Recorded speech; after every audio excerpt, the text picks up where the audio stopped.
Oil prices going up, bombs dropping in Iran and in the Middle East. When will this war end and what's behind it? Assalamu alaikum and welcome. This is the only way up. So we're in week two of the war on Iran, and lots happening. A lots happening. What is the main point should we focus on with this war that's going on? Yes, welcome, Shani. So yeah, 2 weeks in now, we are not any more clearer why America invaded. I think the Americans don't seem to be very clear on why they invaded. We keep hearing different reasons. It was about nuclear weapons, it's about ballistic missiles, it's about helping the oppressed Iranian people, it's about removing this regime. I'm not even sure if the American government talk to each other because they keep saying different things. We now know, according to Marco Rubio, Israel was going to attack, and because Israel was going to attack, Iran was going to respond, and so America stepped in because Israel was going to invade anyway, which has upset a lot of the MAGA base in America. The second point is, well, things really aren't going well. 2 weeks in, American radars have been taken out. America's allies and American bases are being targeted by Iran. America now is having to stand off quite far from Iranian borders because they might get attacked. Missiles and drones are dropping in Tel Aviv, in Haifa, in Israel. Iran's obviously at the same time being bombed. Now, clearly, this is not going the way Venezuela went, as far as Trump's concerned. The ideal for America is the Iranians surrender like the Nazis did, or they surrender like the Venezuelans did. That clearly isn't happening. Iran has doubled down and has a very simple strategy. We're going to blind you. We're going to make sure you can't use your radars and your satellites in the region. And anyone who has an American base, anyone that supports America, their targets, as Qatar, as UAE, as Oman, and as Jordan is facing as well. So what you're finding is, in the case of the Iraq war, they built the propaganda for about a year. They put their troops and equipment in place for 6 months, then they invaded. We're having the opposite here. They've invaded first, and now they're having to justify. And obviously, what they were hoping is by the time they have to justify it, the war would have been over. This war clearly isn't over. They've completely underestimated Iran. Iran, they thought we had a nuclear deal. We bombed Iran last year and they just accepted. That clearly hasn't happened this time. So the promise Trump made in his campaign, no more wars, no more forever wars, America first, he's delivered now that he's no different to Biden, Obama, and the Bushes. He's a warmonger. And interestingly, people believe he's done this for Israel. It's Israel that's driving America's foreign policy. So none of this bodes well, really, for America. I think your first point of is there any strategy objectives? It seems to be unclear. Obviously, time will show what their objectives are. But one thing that's definitely not winning is the narrative. Taking out an evil regime, they're a terrorist state. Um, I don't think anyone's buying that. And I think the main big reasons are Iraq was a huge war. Millions were killed, billions were spent. A country was destroyed on a lie, proven to be a lie. Syria, whole country was destroyed, millions displaced, cities upon cities were turned into rubble, and they couldn't back away from supporting Bashar al-Assad. We know what type of people the American leadership is. Gaza, the worst destruction, loss of life that people have seen, have come across in terms of they were able to see it on screens.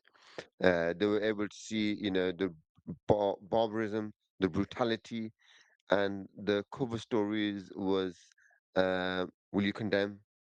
And is it a genocide? These, lame coverage, lame narratives have made it very, very difficult now for anyone to believe America. And not believe as in people don't fall for the lies. There's nothing to believe. No one's falling for the lies. So I think the objectives will become clear. But in terms of the narrative, I don't see many people, Muslim or non-Muslim, on the ground uh, supporting this campaign, supporting this war, regardless of what the media coverage is on this. Yeah, absolutely. And I think what's really shown that there's no strategy is what Iran's done with closing the Straits of Hormuz. I used to always hear about this. This is Iran's nuclear option. I always wondered how they would physically do it. What I didn't realize was how much the global economy depends upon this strait. 30 to 40% of the world's oil goes through this. Of nearly 50% of global trade has to go past the Straits of Hormuz. You close this down, you have basically got the whole world at its knees. And that's why, not surprisingly, Trump is now saying the Gulf countries and the Europeans, you have to come and help now. Because obviously, Iran is targeting all the ships that come into the Straits. Iran's now saying, unless we authorize a tanker, you're not allowed to go through the Straits. And what they effectively do is they use their small speedboats to harass ships. And obviously, normal commercial ships, they don't have defensive capabilities where they can fire and things like that. So America's talking about putting ships in the region, which is worrying a lot of Americans. But it's interesting. You have a country that effectively has held the global superpower and its allies, and it's literally holding them up in the war. All of America's capabilities, their shiny weapons, their sophisticated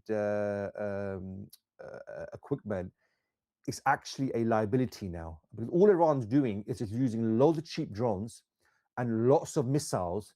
And America's missile systems, they can't target every missile that's coming. So we're hearing Iran sending these Shahed drones, which use a motorbike engine, cost about 20 to 30,000, which is quite cheap from a drone perspective. And when hundreds of these are flying at Israel, how many are you going to intercept? You're using missiles or interceptors of $2 to $3 million. How many are you going to intercept? You can't intercept them more than all Iran has to do. A few of these have to get through. So everyone's quoting Iraq, Afghanistan again. They're quoting Vietnam again. Has America got involved in a war that it shouldn't have? They were talking to the Iranians. The talks were going on until they started the strikes. And Iran and America have a history of talking and coming to a deal. In 2015, just to remind everyone, there was a nuclear deal where Iran gave significant concessions. In fact, some of the terms were humiliating, but they accepted them. So actually, what you've got here is America and Israel who don't stick to the terms. It's America and Israel who rip up agreements they have.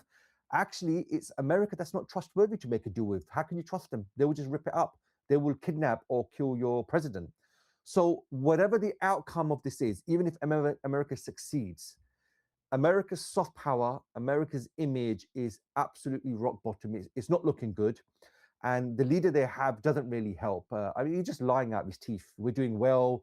We've defeated them. And like 3 weeks in, how come Iran's still lobbing missiles and you can't really deal with them? So none of this really bodes well for America going forward. Yeah, and I think when you look at the whole image behind it was America, the biggest military in the world, biggest military spending in the world, the most advanced tech in the world militarily, which are all facts. You can't dispute that. But country very far away, Iran, difficult terrain, very mountainous, large population, over 90 million people, and a decent military and decent tech size that they've got. America's struggling. And I think that just shows if there was just a few countries united, Pakistan comes to mind, being close to Iran, Afghanistan in terms of difficult terrain, Pakistan in terms of military numbers, tech, America wouldn't stand a chance. Wouldn't stand a chance. And I think this dominance of America it only continues by the disunity of the lands, the disunity of the military, the disunity of the tech. Once that's all united, you can't see America really dominating. Though there will be still be technologically advanced, have superior technology. That's there. That's facts for the foreseeable future. But in terms of absolutely dominating a war and winning easily, making the country roll over, a few countries uniting, you can't see it happening. You can't see it happening. So, Jazakallah khair for listening. Leave your thoughts and comments below. Remember to like, share, and subscribe. And Assalamu alaikum wa rahmatullahi wa barakatuh.